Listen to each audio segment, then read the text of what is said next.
family where we were taught that anything was possible. My mother is a very proactive woman and a woman of many, many talents, a go-getter, if you will. From being a full-time mom to going back to work in a career as a designer, to opening restaurants, to helping orphan children find their way back to families, to being a superstar mom and always having a healthy meal on the table at the end of every school day. She kind of had a knack for everything. Now, she wasn't perfect, and we definitely had our moments, but there was something about her character that just said, here's a challenge, or here's an opportunity, and there's nothing that's going to stop me from getting to the other side of it. I am very much my mother's daughter. I don't see challenges as anything but an opportunity to grow.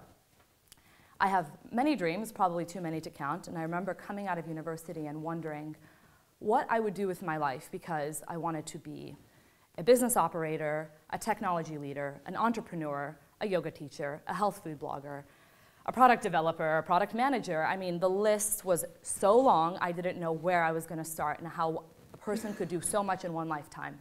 It was really actually very overwhelming to think about all of the things I wanted to do. And, you know, I stopped and said, okay, let's go one level deeper.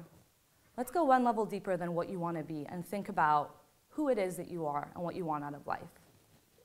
And well, for me, it was clear I had a lot of different interests.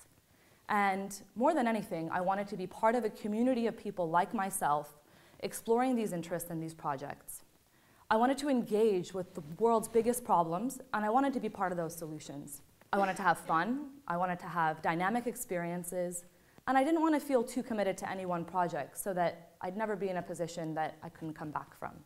Traditional charity models that we know today are wonderful, and they work for many reasons. But they only appeal to a certain group. And these groups include amateur runners and athletes, office bakers, high net worth families, institutions, moms, and those beautiful people who give up on a higher standard of living to go and work inside these organizations.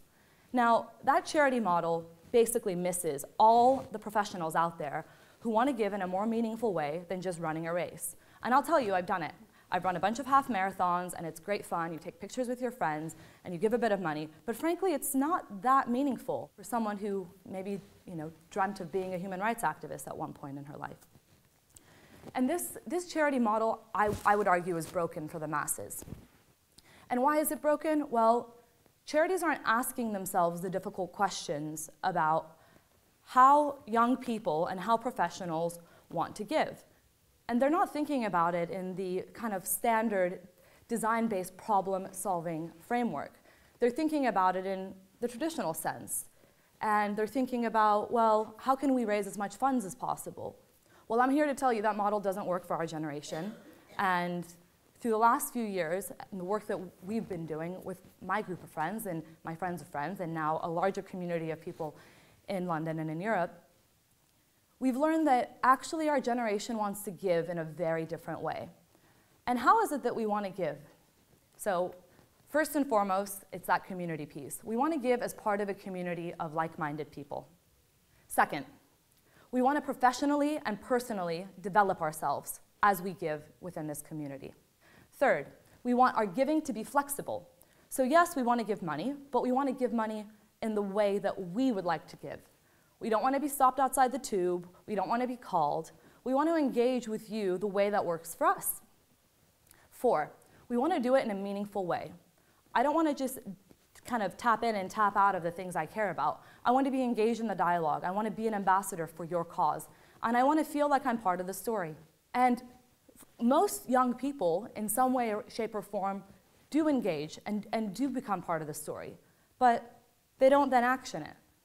And finally, going back to the experiences, number 5, we want to be able to have varied and dynamic experiences as we give.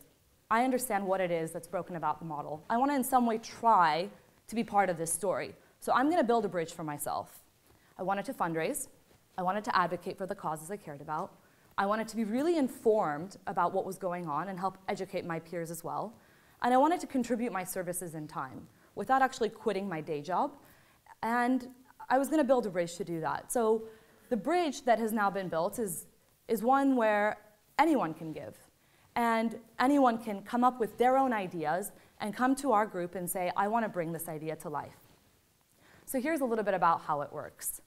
And I hope that more and more people of our generation will think about the bridges that they need to put in place to make what they need come to life and to make it work for them.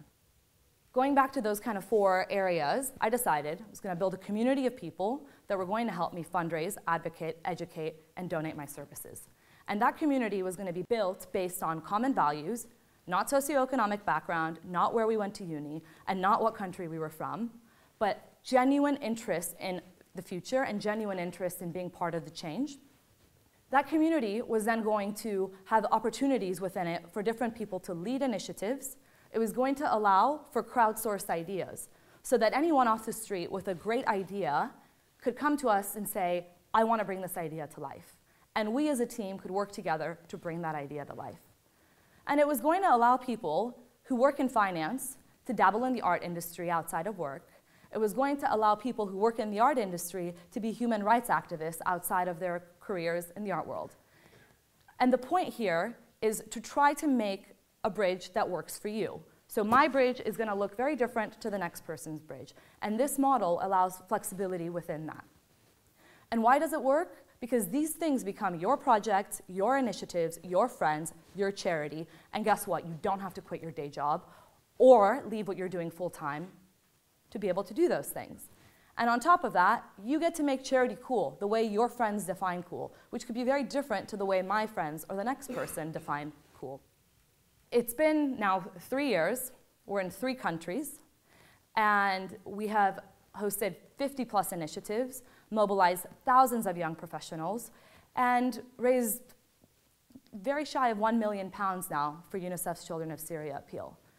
And why does it work? Well, because I became aware of my needs and then decided I was going to build a way for myself to fulfill those needs.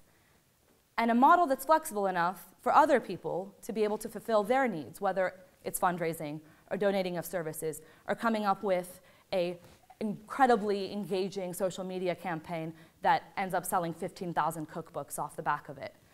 We have created a model that enables charity to be yours and enables you to engage with the causes that you care about in the way that you care about them. I encourage all of you to have a think about that as you go out there into the world and think about how you're going to give back and how you're going to engage.